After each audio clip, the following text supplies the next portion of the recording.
Şarkı ve türkülerimizin içinde bizim acı tatlı her şeyimiz gizlidir. Bunların içinde aşk var, ölüm var, ayrılık var. Çin'in kuzeybatısındaki bu bölgeye Çinliler Sincan Uygur Özerk Bölgesi diyorlar. Gülçimen'de bu Uygur Türklerinin bir hasretlik şarkısı.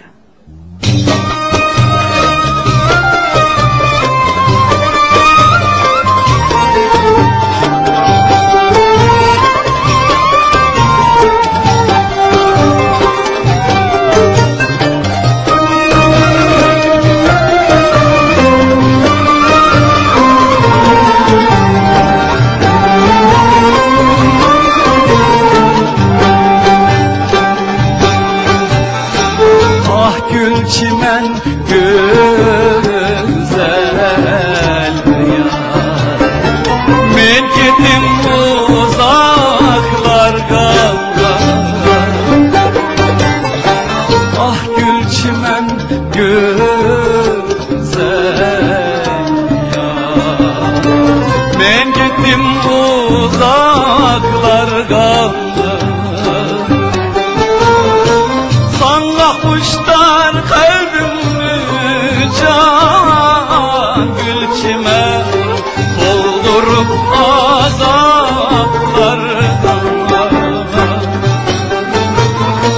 Sana kuşlar kalbimni can gülçime doldurup azaplardan.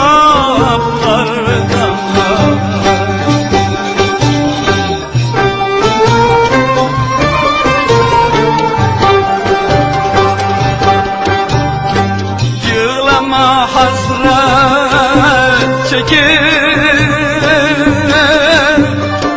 canım tahitendedir,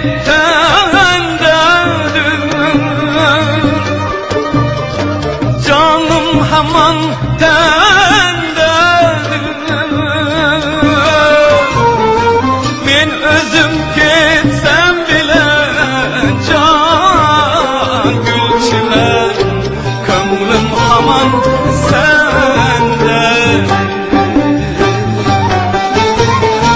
Men özüm ketken bilen can gülçime, könglim hamam sende.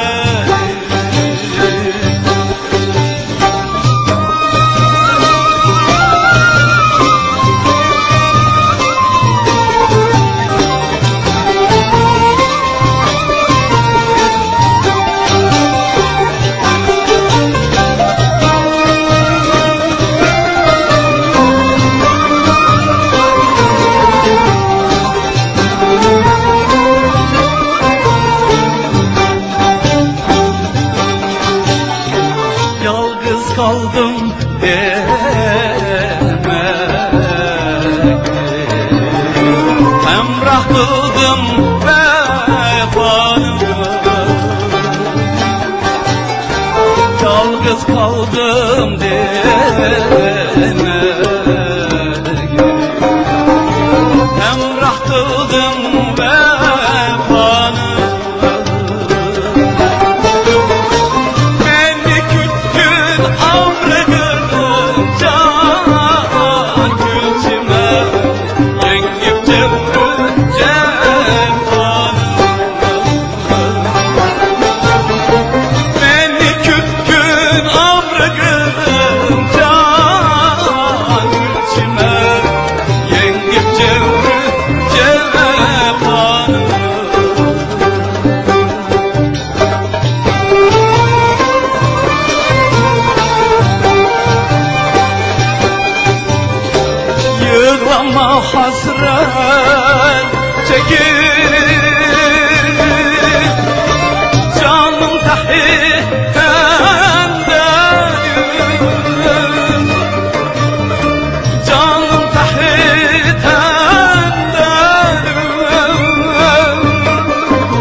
Doğumdan ölüme kadar hayatımızın her şeyini yansıtan müziğimiz, şarkı, türkü, uzun havalarımız, kasidelerimiz, ilahilerimiz ve gazellerimiz. Mahnularımız, koşuklarımız, yığırlarımız, hatta nakşalarımız, oyun havalarımız, küylerimiz, peşrevlerimiz.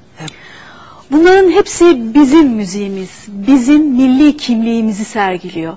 Nasıl ki her insanın bir nüfus cüzdanı varsa ve onda kimlik bilgileri varsa, bizim milli kimliğimiz içinde türkülerimiz, şarkılarımız, köprülerimiz, hanlarımız, hamamlarımız yani kültürümüz var.